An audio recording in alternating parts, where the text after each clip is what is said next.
हमारे मस्तिष्क में घूम गया।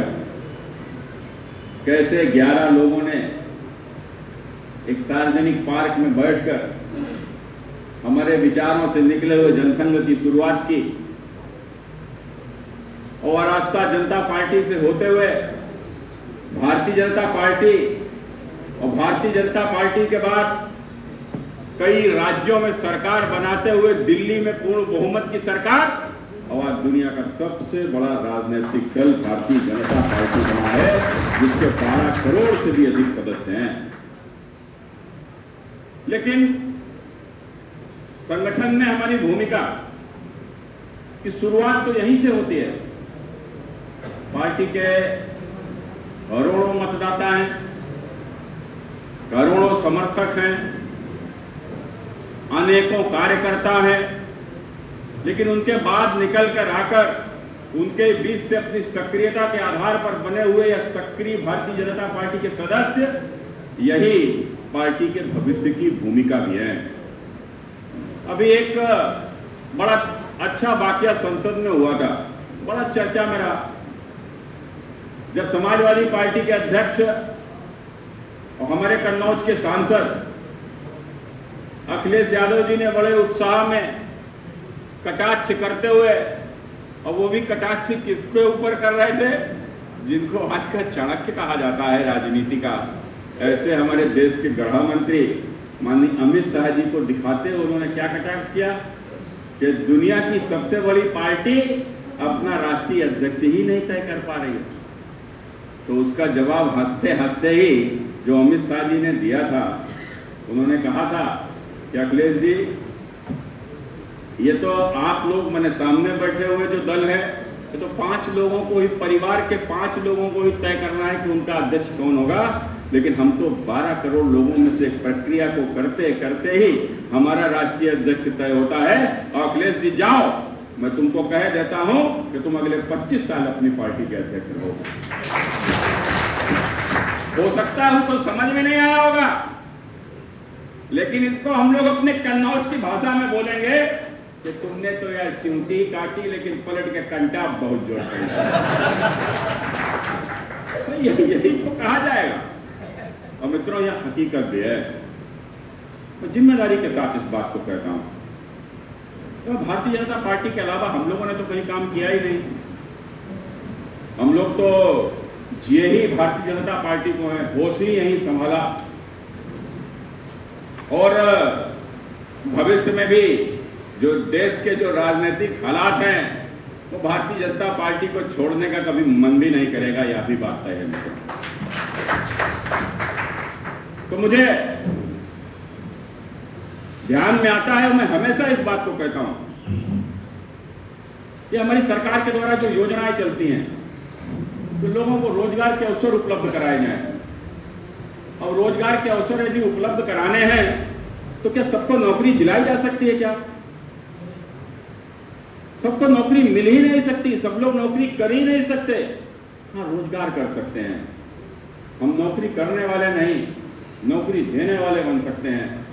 और यही हमारी सरकार भी चाहती है कि हमारे लोग नौकरी करने वाले नहीं, बल्कि नौकरी देने वाले बने, ताकि सही मायने में रोजगारों के अवसर लोगों को उपलब्ध हों।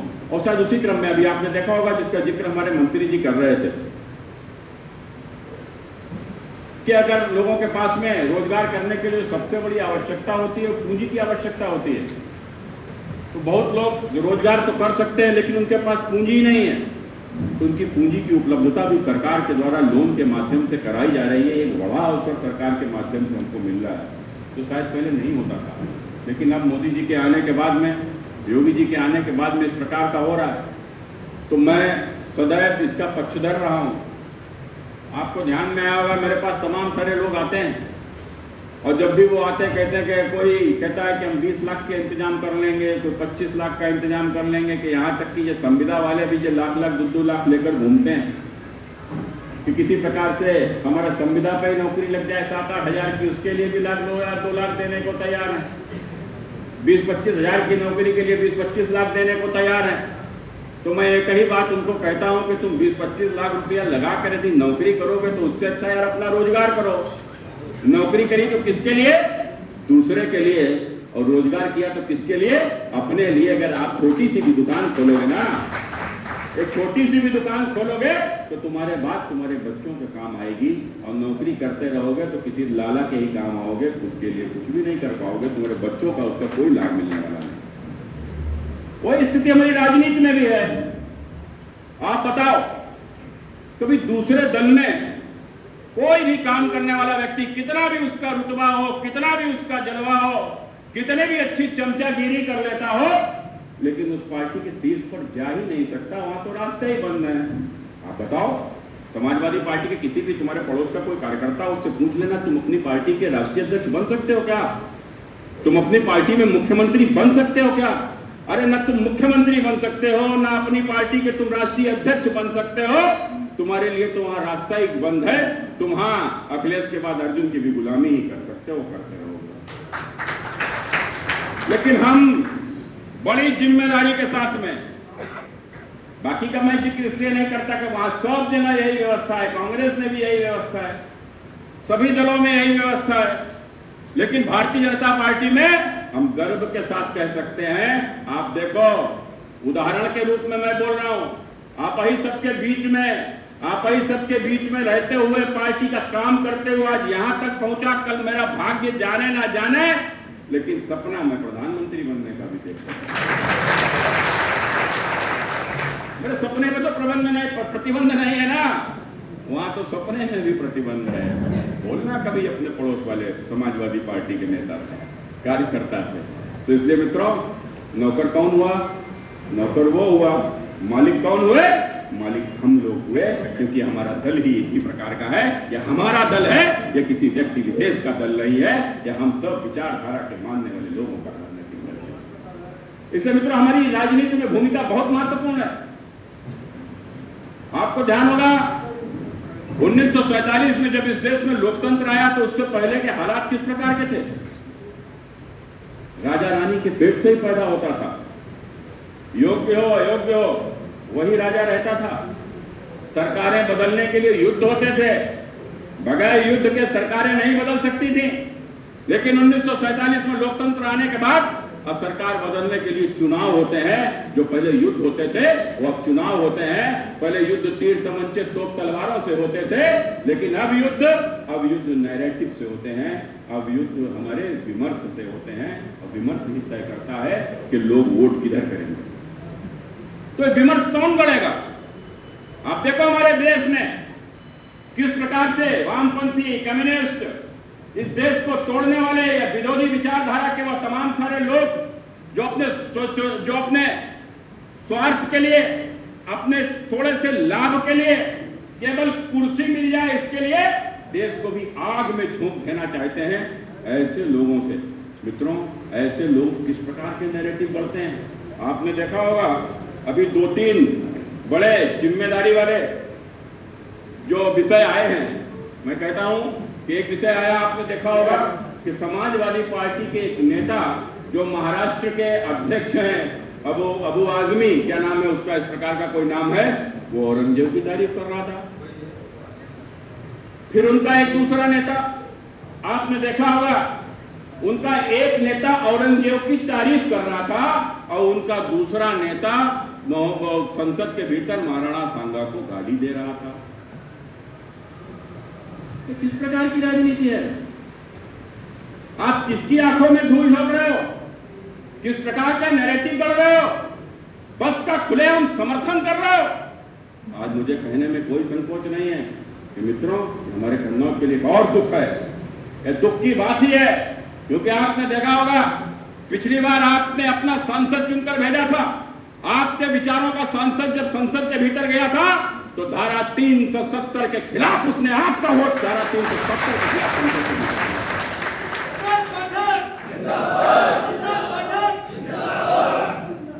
लेकिन इस बार आपका सांसद, हमारे कन्नौज का सांसद, हमारे संविधान के विचारों के खिलाफ जाकर और संसद के भीतर वक्फ बोर्ड के समर्थन में वोट कर रहा था। मित्रों, ये कितना बड़ा अंतर एक ही झटके में आया। तो इसलिए मित्रों, ये नैरेटिव का युद्ध, ये 3 विषय आपने देखा जो मैंने 3 विषयों पर चर्चा की, चाहे वक्फ बोर्ड हो, चाहे औरंगजेब का समर्थन हो, औरंगजेब का महिमा मंडन हो, और चाहे इस देश के महापुरुषों, जिस देश में जिन्होंने इस देश में सनातन को बचाने के लिए, भारत की प्राचीन परंपरा को बचाने के लिए, भारत के साधु संतों के लिए, भारत के हमारे मठ मंदिरों के लिए जिन्होंने संघर्ष किया, अपने प्राणों का बलिदान दिया, और आज जिनके कारण से हमारा अस्तित्व है, आज जिनके कारण से हम मंदिरों में जाकर पूजा करते हैं, हम घंटी बजाते हैं, हमारे ऐसे ही बलिदानी महापुरुषों को केवल वोट की लालच में गाली दिलाने का काम हो रहा है। और मित्रों, वह सब छुपाने के लिए आपने देखा किस प्रकार के नैरेटिव गढ़े जा रहे हैं। आप सोशल मीडिया को उठाकर देखो तो कोई गाली दे रहा है, कोई सवर्णों को गाली दे रहा है, कोई ब्राह्मणों को गाली दे रहा है। किस प्रकार की बातें करी जा रही हैं, समाज किस प्रकार से टूटे। कोई आश्चर्य नहीं होगा कि समाजवादी पार्टी का कोई नेता निकल कर आएगा और किसी न किसी जाति को गाली देकर आपस में लड़ाने का प्रोग्राम करेगा। कारण क्यों? क्योंकि वो जानते हैं कि सनातनी अगर एकजुट रहेंगे, या सनातनी अगर एकजुट रहेंगे, तो फिर यह समाजवादी पार्टी या कांग्रेस पार्टी या देश को तोड़ने वाले, समाज को छिन्न भिन्न करने वाले या लोग या कभी गद्दी पर नहीं पहुंचेंगे, सत्ता में पहुंचने का सपना भी नहीं देख पाएंगे। इसलिए मित्रों, वो जानते हैं नरेंद्र मोदी की ताकत क्या है। नरेंद्र मोदी की ताकत यह अखंड हिंदू समाज है। नरेंद्र मोदी की ताकत या छोटी छोटी जातियां जो इकट्ठी होकर आज हिंदू बन गई हैं, या छोटी छोटी जातियां जो अपने देश की चिंता करने लगी हैं, अपने भविष्य के प्रति आशंकित हैं, अपने भविष्य के प्रति सचेत होकर जो नरेंद्र मोदी के साथ में आकर खड़ी हो गई है, यह सारी जाति जब तक बिखेरी नहीं जाएंगे तब तक नरेंद्र मोदी को रोका नहीं जा सकता। इसलिए मित्रों, मोदी को रोकने का रास्ता तो उत्तर प्रदेश से ही जाता है। तो मोदी को यदि रोकना है तो सबसे पहले उत्तर प्रदेश में भारतीय जनता पार्टी को कमजोर करना होगा। इसलिए मित्रों, इस प्रकार से तमाम सारे षड्यंत्र गढ़े जाएंगे, तमाम सारे षड्यंत्र रचे जा रहे हैं। इसलिए मित्रों, इस नैरेटिव को कौन काटेगा? यह नैरेटिव को काटने कोई बाहर से नहीं आएगा। इस नैरेटिव को काटने का काम भी हमको ही करना है। हमको समाज में बैठना है और तथ्यों के आधार पर बात करनी है। एक समय था जो सूचना होती नहीं थी, न सूचना की कोई क्रांति थी, न ही कोई मैंने, आप समझो कि जो कुछ कश्मीर में सन 1990 में हो रहा था, किस प्रकार से वहां हिंदुओं के साथ में उनके ऊपर अनाचार अत्याचार हो रहे थे, बहु बेटियों के साथ बलात्कार हो रहे थे, कितने घृणित कार्य वहां के ऊपर हुए, लेकिन उसकी सूचना सुदूर बैठे हमारे गांव में आई नहीं। हमें पता ही नहीं चला हमारे भाई किस दशा में हैं, हमारे भाइयों के साथ क्या हो रहा है, क्या हो रहा है उन सनातनियों के साथ में, हमको पता ही नहीं चला। लेकिन मेरे मित्रों, आज जब सूचना की क्रांति आई है तो बांग्लादेश में तुमने क्या किया हमारे दलित भाइयों के साथ, हमने फोन के ऊपर देखा है मित्रों, हमने फोन के ऊपर देखा है, हमने टीवी स्क्रीन के ऊपर देखा है। और यही कारण है कि आज हर व्यक्ति, चाहे वह किसी भी जाति का जन्मा हो, वह उद्वेलित है। वह उद्वेलित इसलिए है कि तुम्हारी इस राजनीति के कारण से तुमने हमारा भविष्य भी क्या कर दिया है, तुम हमारे भविष्य भी क्या कर देना चाहते हो, हमारे देश को किस ओर लेकर जाना चाहते हो। इसलिए मित्रों, हमको समझना होगा, लोगों को समझाना होगा। अरे क्या हुआ 500 साल पहले, हमें क्या मालूम क्या हुआ क्या नहीं हुआ। अरे जो हो रहा है हमको वहां देखना है। 500 साल पहले क्या किया गया हमें मालूम ही नहीं, लेकिन पिछले 100 साल में क्या हुआ यह हमें मालूम है। पिछले 100 साल में यदि बात करो मित्रों, आज मैं गारंटी से इस बात को कहता हूं, जब मैं बात करूंगा तथ्यों की, जब मैं बात करूंगा प्रमाण की, आप बताओ हिंदुस्तान में कोई एक जाति बता दो 100 वर्षों में पिछले, जिस एक जाति ने किसी दूसरी जाति का नरसंहार किया हो। कोई बता सकता है? किसी एक जाति ने हिंदुस्तान में किसी दूसरी जाति का नरसंहार किया हो? एक जात के सैकड़ों लोग गए हो, दूसरी जात के सैकड़ों लोगों को मार दिया हो? एक जाति ने किसी दूसरी जात के गांव के ऊपर हमला करके वहां लोगों के घरों को जला दिया हो? मित्रों, कोई एक उदाहरण आपको नहीं मिलेगा, कोई एक उदाहरण नहीं मिलेगा। दंगे हुए लेकिन दूसरे समाज के साथ हुए, लेकिन जातियों ने जातियों का शोषण किया हो, जातियों ने जातियों का नरसंहार किया हो, एक उदाहरण आपको नहीं मिलेगा। लेकिन पिछले 100 साल के उदाहरण उठाकर देख लो। इस देश में मुसलमानों ने इस देश के हिंदुओं का एक बार नहीं अनेकों बार नरसंहार किया है, अनेकों बार नरसंहार किया है। 1920 का मलाबार दंगा हो, 5 लाख से भी अधिक हिंदुओं को काट दिया गया, महिलाओं के साथ में अनाचार हुए, दुराचार हुए, बड़े पैमाने पर धर्म परिवर्तन हुए। 1947 का विभाजन का दंगा कौन भूल सकता है? जो ट्रेन के भीतर लाशों को काट काट कर जिस प्रकार से भेजा गया था, लाशें भरकर हिंदुस्तान में हिंदुओं की आई थी, कौन भूल सकता है? कि पाकिस्तान से चली हुई हमारी बहन बेटियां वह सड़कों के ऊपर जिस प्रकार से उनको निर्वस्त्र कराकर उनको सैकड़ों किलोमीटर नंगा चलने पर मजबूर किया गया, और जिनके साथ लोगों ने सामूहिक रूप से बलात्कार किया, मित्रों कौन भूल सकता है? जब छोटे छोटे बच्चों को भी ऊपर उछाल कर और नीचे भाला की नोक पर मित्रों जिनको हत्या कर दिया गया, वह कौन भूल सकता है? 1947 में दसियों लाख हिंदुओं पर नरसंहार इस देश के भीतर हुआ। और मित्रों 1990 का कश्मीर का दंगा, जिसमें 4 लाख से भी अधिक हिंदुओं को एक ही रात में अपना घर छोड़कर निर्वासित होना पड़ा, और उसके बाद पाकिस्तान में पूरी जाति को ही, एक पूरे संप्रदाय को ही लगभग समाप्त कर दिया गया। और बांग्लादेश में तो क्या हो रहा है हम लोग आंखों से अभी देख रहे हैं। इसलिए मित्रों यह पिछले 100 साल का उदाहरण है, तथ्यों के साथ प्रमाण है। अब बताओ मित्रों स्थिति क्या है? इसलिए मैं आपसे बड़ी जिम्मेदारी के साथ एक बात कह रहा हूं। आज हम सनातनियों को भी आपस में लड़ाने की बात चलती है। हिंदू से बौद्ध को गाली, बौद्ध से हिंदू को गाली, हिंदू से सिख को गाली, सिख से जैन को गाली, जैन से हिंदू को गाली, यह सब भी प्रयास चल रहा है, षड्यंत्र चल रहा है। जबकि मैं जिम्मेदारी से एक बात कह रहा हूं, आपको भी मेरी बात को नीचे तक जाकर इस बात को रखना है। इस देश में 2 ही प्रकार के लोग हैं, 2 ही प्रकार की विचारधारा के लोग हैं, एक राष्ट्रवादी, एक राष्ट्र विरोधी।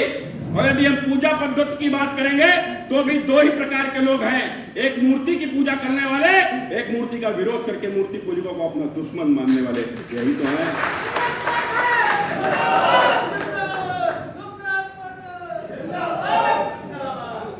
अब मूर्ति की पूजा कौन करता है?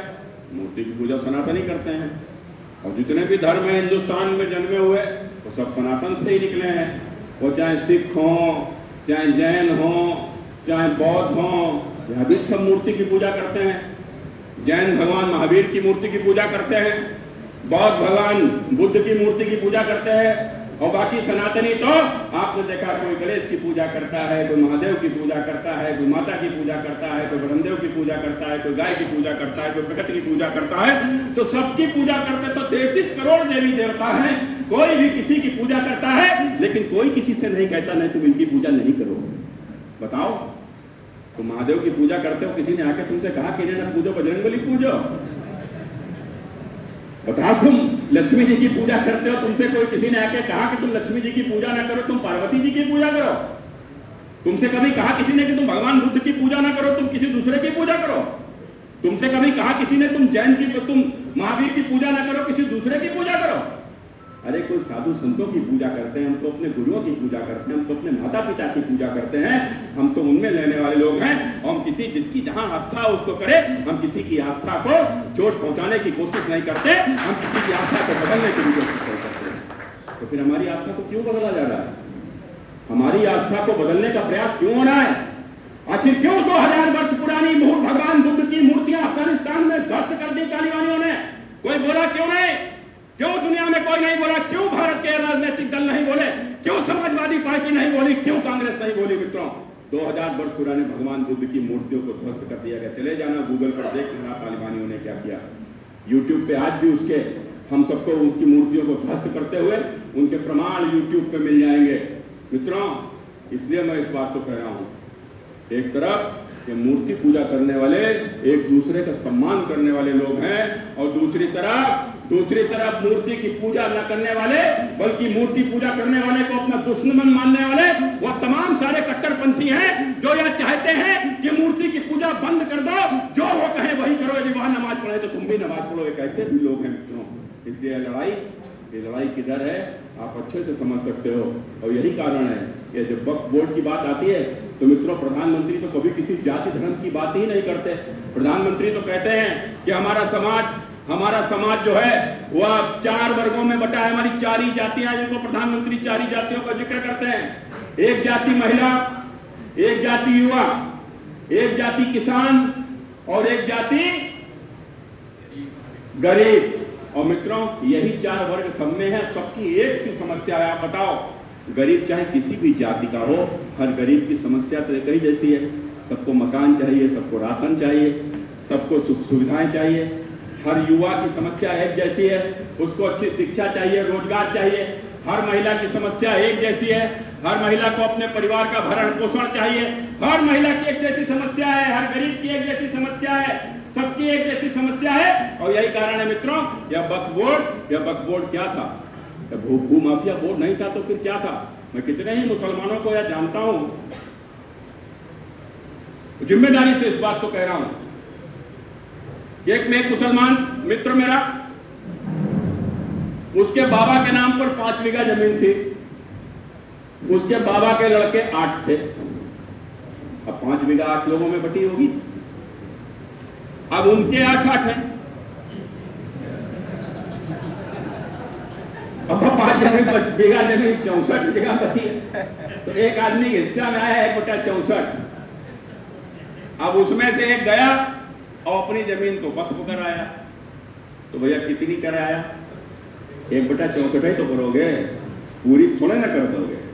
लेकिन वो जिसके साथ उसका तालमेल है, वो वक्त में बैठा हुआ वो बेईमान आदमी, वो उसने पूरी जमीन पर ही कब्जा कर लिया। वो बेचारे बाकी 64 वो जो रोज खाते रोज कमाते, वो कोर्ट जाएंगे, वो वक्त से लड़ेंगे और आखिर क्या उनकी जमीनें चली गई। और वो औने पौने में वो जमीन वो दिखा दी 15 रुपया किराया और 1.5 लाख भीतर आ रहा। यही तो हो रहा था, यही हो रहा है। और यही कारण है इतनी ताकत उसको दे दी कि वह वक्फ बोर्ड किसी की भी जमीन के ऊपर कब्जा कर लेगा। अब वो जिसकी जमीन के ऊपर कब्जा कर लेगा, अगर उसने तुम्हारी जमीन पर कब्जा कर लिया तो तुम कागज दिखाते घूमो, वो नहीं दिखाने आएगा। तुम कोर्ट जाओ, वो कोर्ट में नहीं आएगा। फिर जब कोर्ट से जब आदेश होगा तब जाकर तुमको तुम्हारी जमीन वापस मिलेगी। और कोर्ट की स्थिति क्या है आप सभी जानते हो, बाप डालेगा तो पोता को भी न्याय मिल जाए तो बड़ी बात है। तो मित्रों यह स्थिति तो आपने देखा होगा, जब यह जेपीसी जब यह वक्फ संशोधन विधेयक जब संसद के भीतर आया और संसद के भीतर आने के बाद में वहां जेपीसी उसके तमाम सारा विरोध हुआ। और जब विरोध हुआ तो जेपीसी में वह चला गया। जेपीसी में देश भर में जेपीसी की बैठकें हुई। और जब जेपीसी की बैठकें देश भर में हुई तो उसमें कितने प्रकार के इस प्रकार के उदाहरण सामने आए। कहीं पर दलितों की जमीन, कहीं के ऊपर आदिवासियों की जमीन, कहीं के ऊपर पिछड़ों की जमीन, कहीं के ऊपर बौद्धों की जमीन, कहीं के ऊपर क्रिश्चियनों की जमीन, और उन्होंने वक्फ बोर्ड ने कब्जा करके रखा है। देश भर के इस प्रकार के उदाहरण आए। लेकिन आपने देखा होगा, और जब यह वक्फ संशोधन का विधेयक आया तो यह चाहे समाजवादी पार्टी हो, चाहे कांग्रेस हो, या न दलितों के साथ खड़ी हुई, न क्रिश्चियन के साथ खड़ी हुई, न पिछड़ों के साथ खड़ी हुई, न अगड़ों के साथ खड़ी हुई, या जाकर खड़े उन कट्टरपंथी मुसलमानों के साथ हुए। मित्रों हम सबने देखा है, हम सबने देखा है। तो इसलिए यह कितनी भी बात पीडीए की करेंगे, न ये पिछड़े के साथ खड़े होंगे, न यह दलितों के साथ खड़े होंगे, और न एक वास्तविक अल्पसंख्यकों के साथ भी ये खड़े नहीं होंगे। यह तो खड़े केवल वोट बैंक अपने कट्टरपंथी मुसलमानों के साथ ही होंगे। इसलिए मित्रों इस नैरेटिव को कौन तोड़ेगा? कौन तोड़ेगा? वो समाजवादी पार्टी का वह एक कार्यकर्ता आता है और इस प्रकार के विघटन भरी बातें करता है। यह कौन है? थोड़े पहले जाओ, ज्यादा पहले मत जाओ, ज्यादा पहले जाओ ही मत, थोड़े ही पहले जाओ। यह वही तो थे जो आज बाबा साहब के सम्मान की बात करते हैं। इन्होंने कैसे बाबा साहब का अपमान कन्नौज में किया था, आज तक माफी नहीं मांगी मित्रों, आज तक इन्होंने माफी नहीं मांगी है। इसलिए मित्रों ये केवल वोट के लालची लोग हैं, वोट के लालची लोग। इसलिए बंधुओं बहुत लंबी चौड़ी बात ना करता हुआ, हम जब चूंकि हम सब पार्टी के कार्यकर्ता हैं और जिम्मेदार कार्यकर्ता हैं, आज हम पार्टी के सक्रिय सदस्य बनकर उस श्रेणी में आकर खड़े हो गए जब हम पार्टी के किसी भी स्तर तक पहुंच सकते हैं। तो इसलिए मित्रों यह पार्टी की जिम्मेदारी हमारी है, यह निगेटिव नैरेटिव को ध्वस्त करना, पॉजिटिव नैरेटिव को लाना, और समाज के तोड़ने वालों को जवाब देना, समाज को जोड़ने का हर संभव प्रयास करना। मित्रों यही हमारा काम है। और मैं एक ही बात कहते हुए कि भारतीय जनता पार्टी हमारी मां है। भारतीय जनता पार्टी हमारे विचारों का उद्गम है। भारतीय जनता पार्टी में हम सब लोग मिलकर काम करते हैं। भारतीय जनता पार्टी हमारा परिवार है। और मित्रों याद रखना अपनी माँ और अपने परिवार से गद्दारी करने वाला व्यक्ति, उसको कभी ईश्वर माफ नहीं करता, ईश्वर माफ नहीं करता। लेकिन यही बात ध्यान रखकर कि हमें इस देश के लिए, इस समाज के लिए, हमें भारत की अखंडता के लिए, अपने सनातन संस्कृति के लिए, भारत की प्राचीन संस्कृति के लिए हम सब लोगों को जीतोड़ काम करना है। और 2024 में इन समाज विरोधियों को एक बार फिर से जमीन में गाड़ देना है मित्रों, एक बार फिर से जमीन में गाड़ देना है। यही बात है, सबकी बात